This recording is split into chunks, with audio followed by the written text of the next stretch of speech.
Wat is die doel van jou lewe? En baie mense vra, wat is die doel van my lewe? Ek wens ek was nie hier nie, of ek wens ek was op 'n ander plek, of daar's my geen sin in die lewe nie, en die lewe is net vir hulle sleg. Maar ek dink ons mis die doel wat God met ons het. Nou, hy het ons geskape, hy het vir jou asem gegee, hy het vir jou lewe gegee, hy het alles vir jou gegee om hier te leef. Plus, God het bepaal dat jy vandag sal lewe. God het bepaal dat jy in hierdie tyd sal lewe. Nie 100 jaar vroeër nie, 100 jaar vorentoe, vandag sal lewe. Deel sal wees. Waar jy ook al bly, het God besluit, dis waar jy moet wees. Maar hoor wat sê Handelinge 17. Nou Handelinge 17 is Paulus in Athene, en hy praat met hulle. Nou hulle soek wysheid, hulle soek geleerdheid, hulle debatteer alles, praat oor alles, en Paulus kom en hy leer hulle oor God. En ek wil vir jou een skrif lees, en dis Handelinge 17 vers 27. Hy sê, God se doel met die nasies is om hom te soek. God se doel met die nasies was om hom te soek. Al sou hulle ook moes rondtas om hom te vind. Nie dat hy ver van enige een van ons af is nie. Baie keer sê mense vir my, voel of God ver is. Voel God of nie naby is nie. Voel of ons teen 'n plafon vasbid. En dink ek baie keer, beleef jy dalk reg, want jy is dalk ver van die Here af. Dalk voel jy so, want die duiwel eintlik lieg vir jou. Die duiwel is besig met 'n leuen, en jy glo die leuen. Wat glo ons? Ons glo God se woord.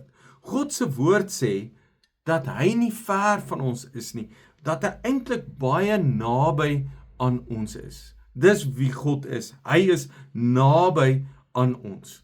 En dan sê hy, die doel hoekom jy op hierdie aarde is, die doel hoekom jy gemaak is om hom te soek. Nou ek moet eerlik sê, dit was my ook openbaring. Want ons dink baie keer is die doel dat ek nou 'n pastoor moet wees, doel dat ek nou my eie besigheid moet hê, of dat ek nou vir hierdie besigheid moet werk, of ek nou hierdie ding moet doen, of ek moet nou boer, is dit die doel. Dis dalk 'n doel, maar die doel is dat jy God moet soek. En God is nie ver nie. Al tas jy 'n bietjie rond. Met ander woorde, jy sukkel dalk, jy maak dalk 'n fout, jy's dalk op 'n verkeerde pad, maar die Here sê, ten minste soek jy na my. Want as jy my soek, gaan jy my vind. Nou dis soos kar sleutels. Daar's baie goed wat ek dalk soek en sê, ag nee, wat, los dit liewerste, ek koop 'n nuwe ding en dis alright. Los dit, dis weg. Gee dalk nie eens om nie. Later dan kry ek dit. En dis dalk nie iets wat vir my belangrik was nie. Maar as my karsleutels weg is, dan los ek alles en soek hy karsleutels. Want ek kan niks doen sonder die karsleutels nie. Die karsleutels is van kardinale belang. Dis baie belangrik. En almal in die huis weet, ek soek die karsleutels. Ek krap en ek stoei en ek baklei en ek los alles om die karsleutels te soek. Nou sê jy, ek is baie besig. Ek is so besig, Here, ek het nie tyd nie, ek weet nie wanneer om dit te doen nie. Here, wanneer moet ek nou na U soek? Here, ek het nie tyd nie. Totdat jy in 'n krisis is. Jy het nie tyd nie, maar as jy nie jou karsleutels het nie, dan stop alles en jy maak tyd om jou karsleutels te kry. En nou wil ek jou aanmoedig om tyd te maak, alles te stop, tyd te maak en by God uit te kom, tyd te maak en sê, ek wil die Here vind, tyd te maak en sê, ek soek na die Here, want dis God se doel.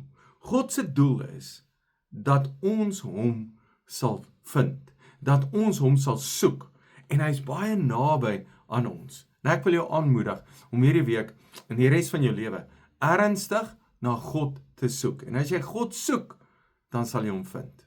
Dankie dat jy luister. Jy's 'n great blessing.